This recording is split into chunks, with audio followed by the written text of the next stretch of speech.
main components of the prize is $25,000 investment minimum into the company, and then really the big prize is your ability to develop a cannabis product with the clear and really develop that product to a place where we can put it on shelves. And that's really the big springboard is the ability to put that product in front of consumers and see how it does. From MJBulls Media, it's the Raising Cannabis Capital Show.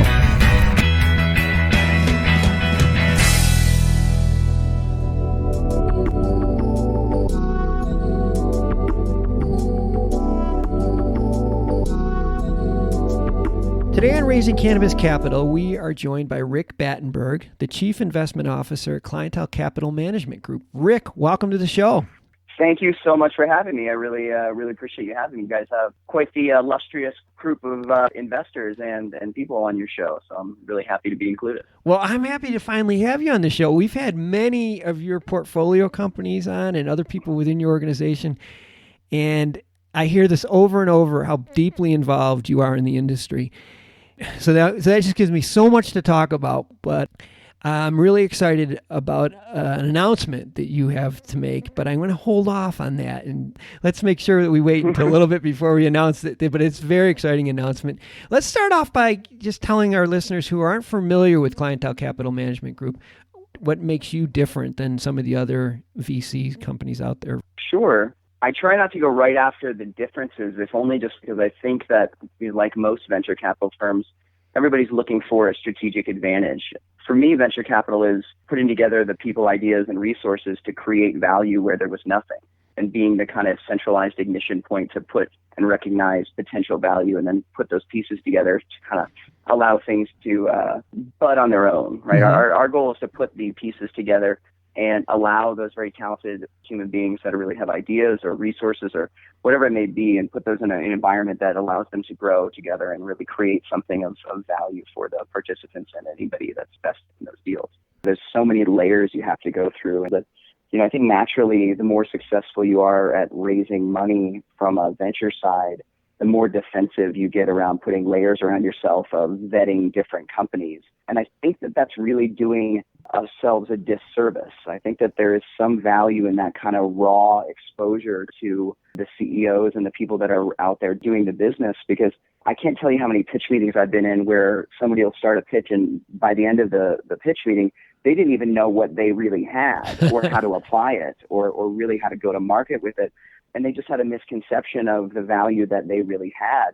And had I not been in that meeting, I wouldn't have recognized that. So I really like talking directly to the people that are really passionate about their project, not necessarily talking to their capital markets person or talking to their salespeople or the person handling their investors. I really like to talk to the CEO and understand their opinion and their emotional connection with the success or failure of their company and understand what it is that they're trying to accomplish, because this business is so personal. We're all taking on a level of personal risk, mm-hmm. and that takes a specific type of person to kind of engage in that risk.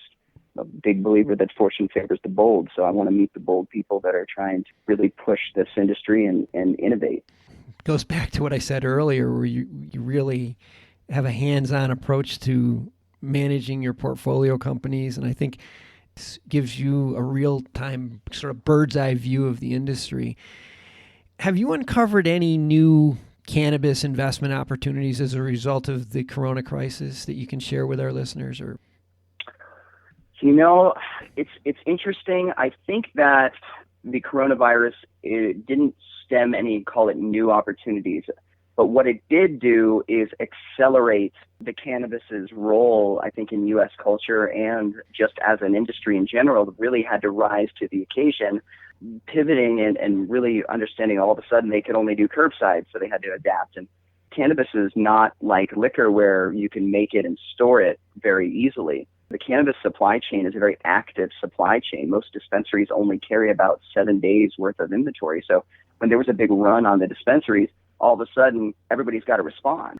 The entire industry had to really step up as essential to so many people's lives that that was a stressor, right? That was just a stressor that happened to the cannabis industry. And it didn't really change that much about what we were doing, but it definitely put a lot of pressure on that industry. And I think that it was revealing to the people that were really able to take that pressure and go, okay, here's what we need to do, execute and maintain supply chains. And then there was others that they've folded under that pressure. For the most part, I heard that our industry really came through in flying colors, especially given the fact that it's not a real established industry. It seems to have come through in most states on flying colors. I laugh when you say that now you have to pick it up curbside, because you used to get arrested for that. Right. Previous to this, you can't even issue any cannabis outside of the lawful zone. And all of a sudden it was like, oh, now you can only do curbside.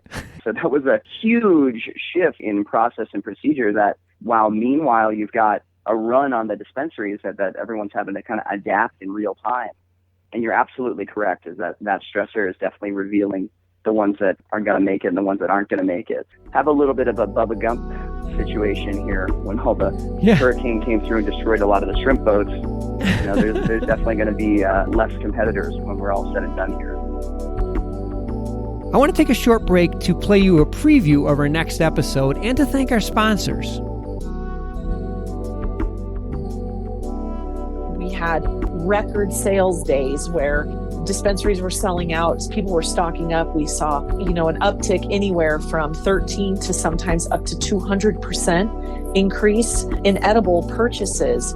We saw a bigger increase in edibles, frankly, than in flower sales. And, a lot of people are just attributing that to not wanting to necessarily, smoke or do something with your lungs in the current environment.